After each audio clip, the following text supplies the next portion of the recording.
زندگی میں مشکلات آتی ہیں، رکاوٹیں بھی آتی ہیں۔ آج سب سے بڑا جو مسئلہ اس وقت سوسائٹی میں ہے وہ نا امیدی ہے۔ ہم بارہا اس پہ گفتگو کر چکے ہیں کہ آج اسٹریس بڑھتا جا رہا ہے لوگوں میں، انزائٹی، ڈپریشن، بلڈ پریشر لوگوں کا، مایوسی پھیل رہی ہے۔ اس کا علاج کیا ہے؟ حل کیا ہے؟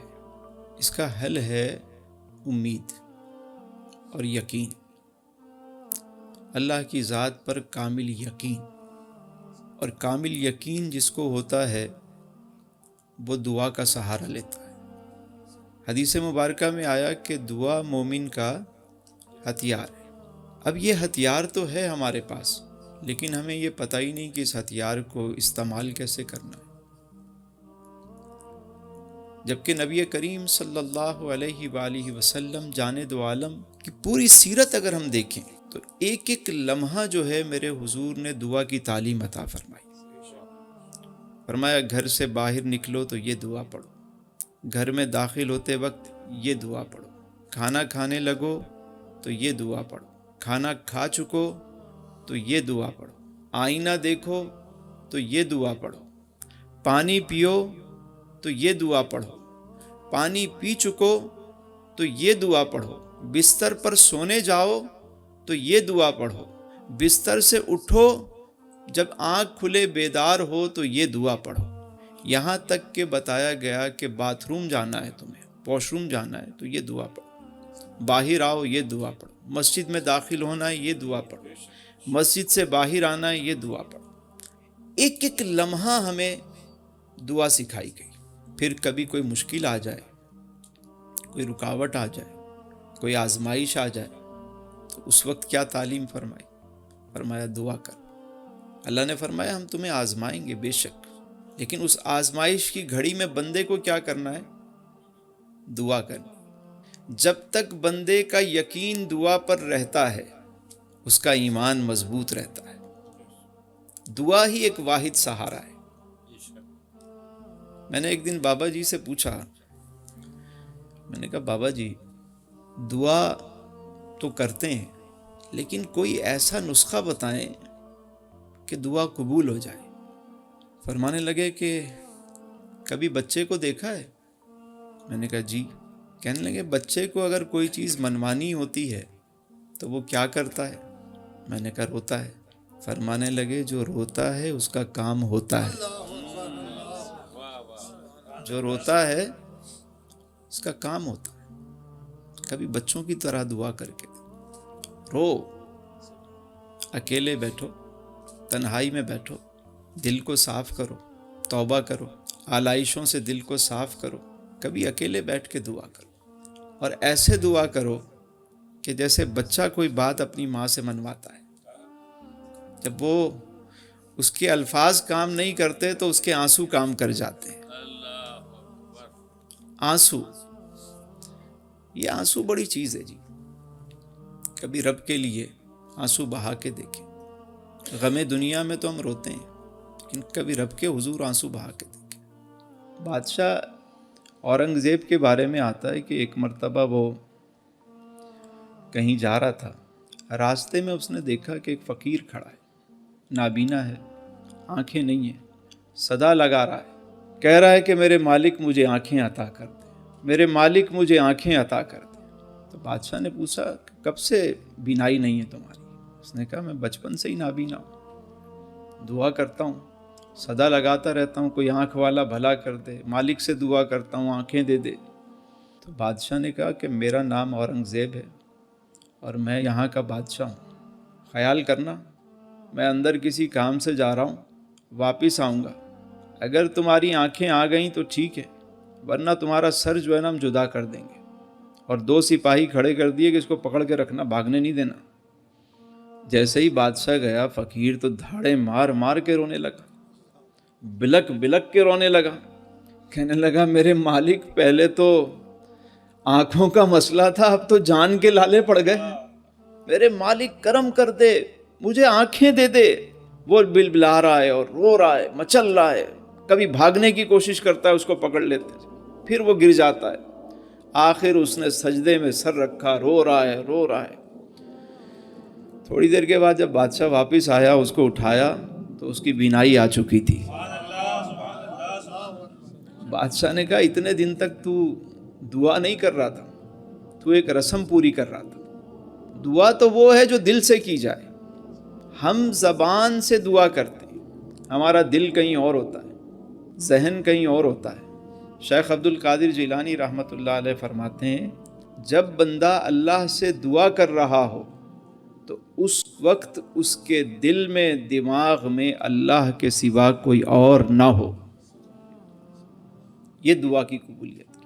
کسی کو کسی دنیا دار سے کام پڑ جائے، کوئی 20-25 گریڈ کا آفیسر ہے، کوئی سرکاری نوکری کا آسرا ہو گیا، جاب کا آسرا ہو گیا، بلکہ یہ تو جو راشن کارڈ بنتے ہیں اشرف بھائی، تو اس کارڈ بنوانے کے لیے میں نے دیکھا لوگ کئی دن قطار میں کھڑے رہتے ہیں، ان کو ڈنڈے مار رہے ہیں، جھڑکیاں مار رہے ہیں، بھگا رہے ہیں وہاں سے، پھر لگے رہتے ہیں۔ کوئی سرکاری اپلیکیشن کہیں جاب ہو، کئی دفعہ وہ بندہ جاتا ہے، کس کے ترلے کرتا ہے، پھر یہاں سے سفارش، وہاں سے سفارش، اس کی منتیں، اس کے ترلے۔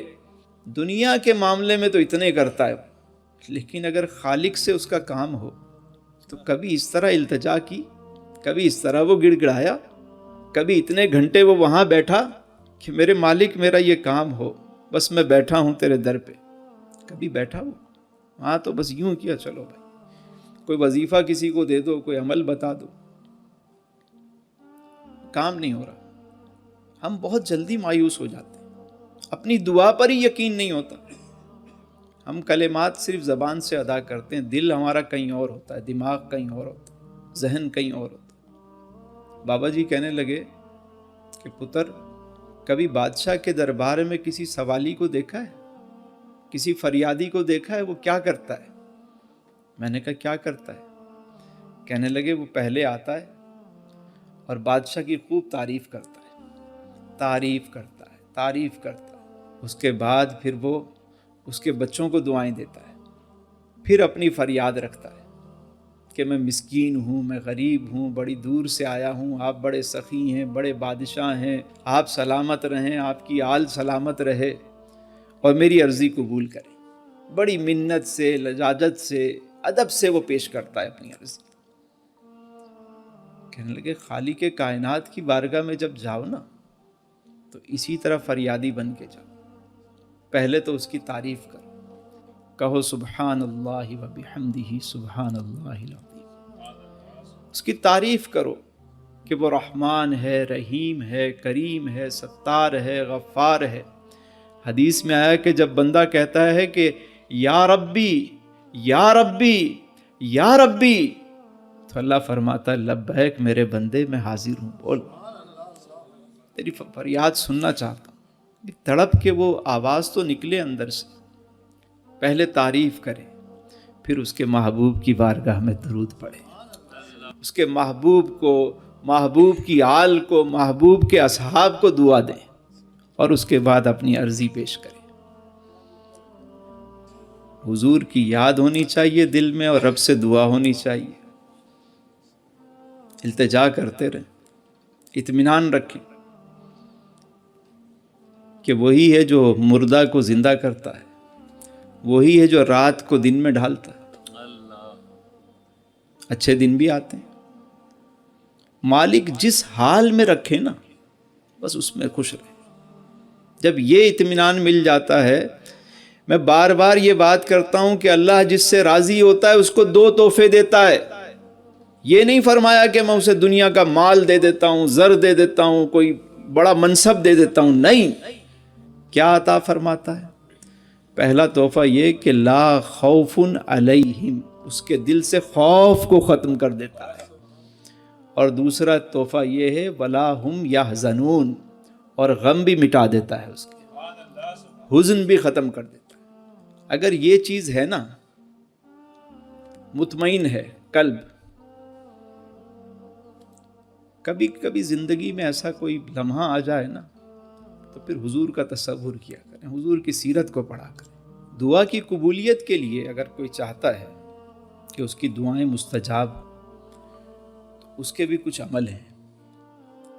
ایک یہ ہے کہ جو سب سے فاسٹ ہے، جو سب سے فاسٹ ٹریک، آپ چاہتے ہیں میری دعا فوراً قبول ہو، تو حدیث مبارکہ میں آیا کہ جو یہ چاہتا ہے کہ اس کی دعا جلدی قبول ہو، اس کو چاہیے کہ اپنے بھائی کے لیے دعا کرے.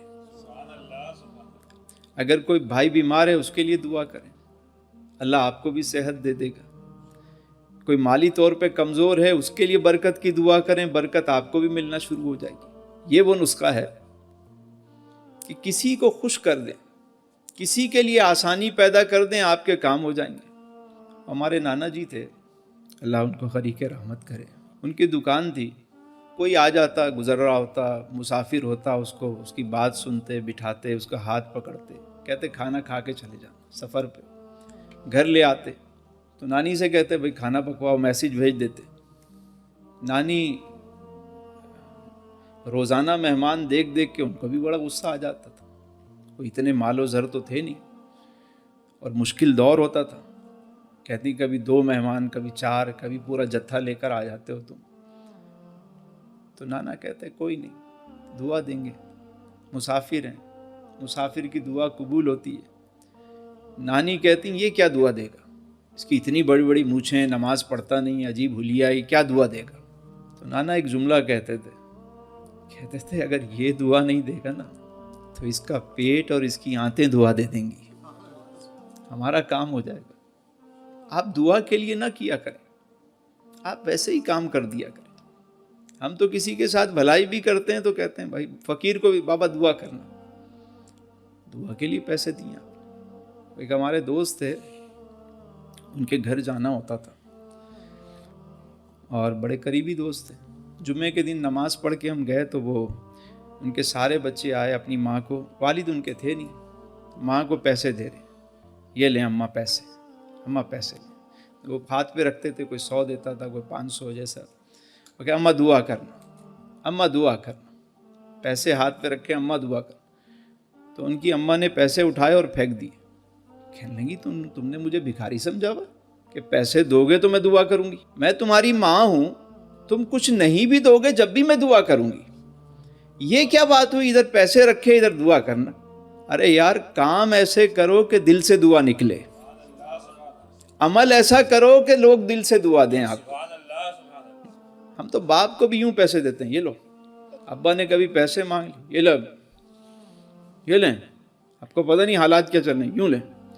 ادھر پیر صاحب کے پاس آئیں گے یوں کر کے، یوں بالکل ہاتھ نیچے، یہ بالکل حضرت قبول کیجیے، حضرت بس یہ قبول کر لیں، آپ یہ لیجیے. باپ کو یوں دے رہے ہو، ماں کو یوں دے رہے ہو. ارے وہاں بھی تو یہی ادب لے کر آؤ کہ آنکھیں نیچے ہوں کہ بس یہ قبول کر لیں. یہ ادب تو لاؤ یار. دعا کی قبولیت میں ماں باپ کا بڑا درجہ ہے. اگر ماں باپ اولاد کے لیے دعا کریں یا بد دعا کریں قبول ہوتی ہے. یہ بڑا اہم نقطہ ہے. والدین سے دعا لیا کرو، کامیابیاں قدم چومیں گی. اور اولاد کو بھی چاہیے کہ ماں باپ کے لیے دعا کریں. اولاد کی دعا بھی ماں باپ کے حق میں قبول ہوتی ہے. ہم ادھر ادھر جاتے ہیں، کبھی کسی کے پاس، کبھی کسی کے پاس. دعاؤں پہ تو اب لوگوں کو یقین نہیں رہا. یقین کریں، وہ سمجھتے ہیں بس کوئی کہیں سے کوئی نسخہ تعویذ مل جائے بس کام ہو جائے. اللہ نے اگر کوئی آزمائش دے دی تو ہم کیا اس قسم کی بات کریں گے؟ قرآن کریم میں اللہ تعالیٰ نے سورہ فجر میں فرمایا فَأَمَّا الْإِنسَانُ إِذَا مَبْتَلَاهُ رَبُّهُ فَأَكْرَمَهُ وَنَعَّمَهُ فَيَقُولُ رَبِّي أَكْرَمَنِ. تو بہرحال آدمی کو جب اس کا رب آزمائے کہ عزت دے اور نعمت دے تو اس وقت وہ کہتا ہے کہ میرے رب نے مجھے عزت دی. وَأَمَّا إِذَا مَبْتَلَاهُ فَقَدَرَ عَلَيْهِ رِزْقَهُ فَيَقُولُ رَبِّي أَهَانَنِ. اور بہرحال جب اللہ بندے کو آزمائے اور اس کا رزق اس پر تنگ کرے تو کہتا ہے کہ میرے رب نے مجھے ذلیل کر دیا، خوار کر دیا. یہ اللہ فرما رہا ہے سورہ فجر میں کہ جب میں کسی کو نعمت دیتا ہوں تو اس وقت تو وہ بڑا چوڑا ہو کے گھومتا ہے، بڑا فضل ہے، بڑا کرم ہے. اور جہاں کوئی رزق تنگ ہوا، بندش ہو گئی، یہ پتہ نہیں کیا ہوا، اللہ فرماتا ہے میں آزماتا ہوں. والقدر خیرہ وشرہ من اللہ تعالی، ہر خیر اور شر اسی کی طرف سے۔ آج ذرا سی آزمائش آئی نہیں، کبھی اس کے پاس، کبھی اس کے پاس، کبھی اس، ہمارا عقیدہ کہاں جا رہا ہے؟ ہم کس طرف چل پڑے ہیں؟ ہمیں چاہیے کہ زندگی میں کوئی بھی مرحلہ آئے بس رب سے رجوع کریں۔ یہ اسپیڈ بریکر زندگی میں آتے اسی لیے، اللہ تعالیٰ کوئی میسیج دے رہا ہوتا ہے، کچھ سمجھا رہا ہوتا ہے۔ رب سے کنیکشن جوڑ کے رکھیں، دوسروں کے لیے دعا کریں، دوسروں کو آسانیاں دیں، آسانیاں بانٹیں، لقمہ حرام سے بچیں، سچی توبہ کریں، اللہ آپ کی دعاؤں کو مستجاب کرے گا۔ دعائیں قبول ہوتی ہیں، اللہ تعالیٰ کبھی کسی بندے کی دعا کو رد نہیں کرتا، کبھی فوراً نتیجہ دے دیتا ہے، کبھی اس میں تاخیر بھی ہوتی ہے تو حکمت ہوتی ہے، ہو سکتا ہے وہ شے بندے کے لیے مناسب نہ ہو جو وہ طلب کر رہا ہے، اور کبھی کبھی دعائیں آخرت کے لیے بھی رکھ لی جاتی ہیں۔ حدیث مبارکہ میں بعض دعائیں جو دنیا میں قبول نہیں ہوں گی کسی کی، آخرت میں جب وہ ان دعاؤں کا ثمر دیکھے گا وہ کہے گا کہ کاش دنیا میں میری کوئی دعا قبول ہی نہ ہوتی۔ نہیں، ایسا اجر ہے۔ اپنے رب سے کبھی نا امید نہ ہو، مایوس نہ ہو، اس کے خزانوں میں کوئی کمی نہیں ہے، آپ مانگنے والے بنے۔ اللہ آپ سب کو آسانیاں عطا فرمائے اور آسانیاں تقسیم کرنے کا شرف عطا فرمائے۔